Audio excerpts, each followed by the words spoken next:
नमस्कार दोस्तों, राधे राधे। प्रेम से बोलिए विष्णु भगवान की जय, एकादशी माता की जय। द्वादशी के दिन जरूर सुने भगवती तुलसी की कथा। एक बार देवराज इंद्र देवगुरु बृहस्पति के साथ भगवान शिव के दर्शन करने कैलाश पर गए। महादेव ने दोनों की परीक्षा लेनी चाहिए, इसलिए रूप बदलकर अवधूत बन गए। उनके शरीर पर कोई वस्त्र न था। उनका शरीर जलती हुई अग्नि के समान धधक रहा था और अत्यंत भयंकर नजर आ रहे थे। अवधूत दोनों के रास्ते में खड़े हो गए। इंद्र ने एक विचित्र पुरुष को रास्ते में खड़े देखा तो चौंक गए। इंद्र को देवराज होने का गर्व घेरने लगा। उन्होंने उस भयंकर पुरुष से पूछा, तुम कौन हो? भगवान शिव अभी कैलाश पर विराज रहे हैं या कहीं भ्रमण पर हैं? मैं उनके दर्शन के लिए आया हूँ। इंद्र ने कई प्रश्न किए, लेकिन वह पुरुष योगियों के समान मौन रहा। इंद्र को लगा कि एक साधारण प्राणी उनका अपमान कर रहा है।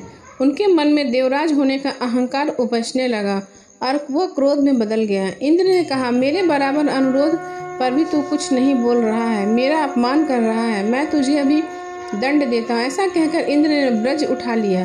भगवान शिव ने व्रज को उसी समय स्तंभित यानी जड़ से उखाड़ दिया। इंद्र की बाह अकड़ गई। भगवान अवधूत क्रोध से लाल हो गए। बृहस्पति उनके चेहरे पर आई क्रोध की ज्वाला को देखकर समझ गए कि ऐसा प्रचंड स्वरूप महादेव के अतिरिक्त किसी का नहीं हो सकता। बृहस्पति शिव स्तुति गाने लगे। उन्होंने इंद्र को भी महादेव के चरणों में लेटा दिया और बोले, हे प्रभु, इंद्र आपके चरणों में पड़े हैं, आपके शरणागत है। आपके ललाट से प्रकट अग्नि इन्हें जलाने को बढ़ रही है। हम शरणागतों की रक्षा करें। बृहस्पति ने विनती की, प्रभु, भक्तों पर आपकी सदा कृपा बरसती है। आप भक्त वत्सल और समर्थ हैं। आप इस तेज को कहीं और स्थान दीजिए ताकि इंद्र के प्राणों की रक्षा हो।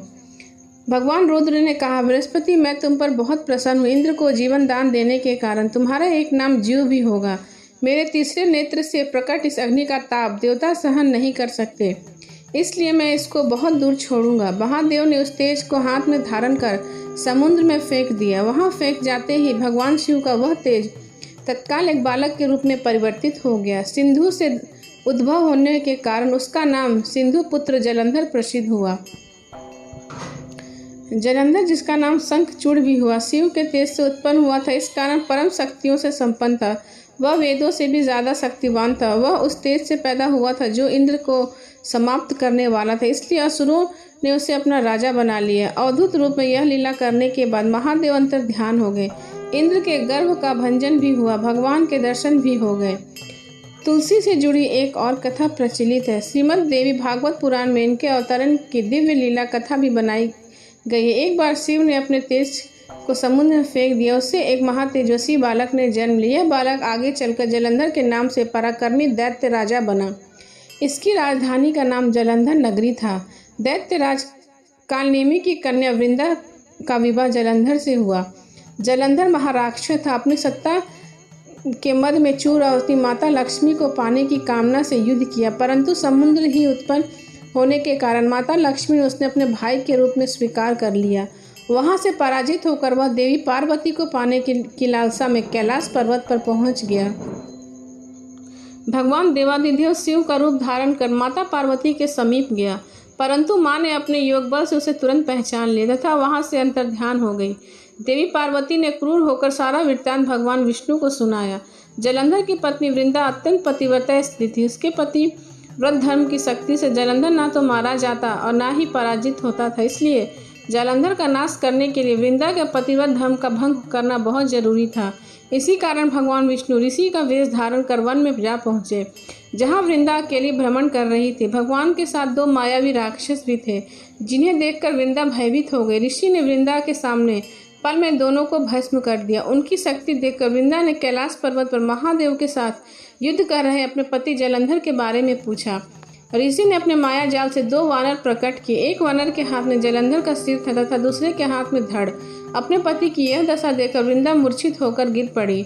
होश में आने पर उन्होंने ऋषि रूपी भगवान से विनती की कि वह उसके पति को जीवित करें। भगवान ने अपनी माया से पुनः जलंधर का सिर धड़ से जोड़ दिया, परंतु स्वयं भी वह उसी शरीर में प्रवेश कर गए। वृंदा को इस छल का जरा भी आभास न हुआ। जलंधर बने भगवान के साथ वृंदा प्रतिव्रत का व्यवहार करने लगी, जिससे उसका सतीत्व भंग हो गया। ऐसा होती वृंदा का पति जलंधर युद्ध में मारा गया। इस सारी लीला का जब वृंदा को पता चला तो उन्होंने क्रोध में होकर भगवान विष्णु को शीला होने का श्राप दे दिया तथा स्वयं सती हो गई। जहाँ वृंदा भस्म हुई वहाँ तुलसी का पौधा होगा। भगवान विष्णु ने वृंदा से कहा, हे वृंदा, तुम अपने सतीत्व के कारण मुझे लक्ष्मी से भी अधिक प्रिय हो गई हो। अब तुम तुलसी के रूप में सदा मेरे साथ रहोगी। जो मनुष्य मेरे शालिग्राम रूप के साथ तुलसी का विवाह करेगा उसे इस लोक परलोक में विपुल यश प्राप्त होगा।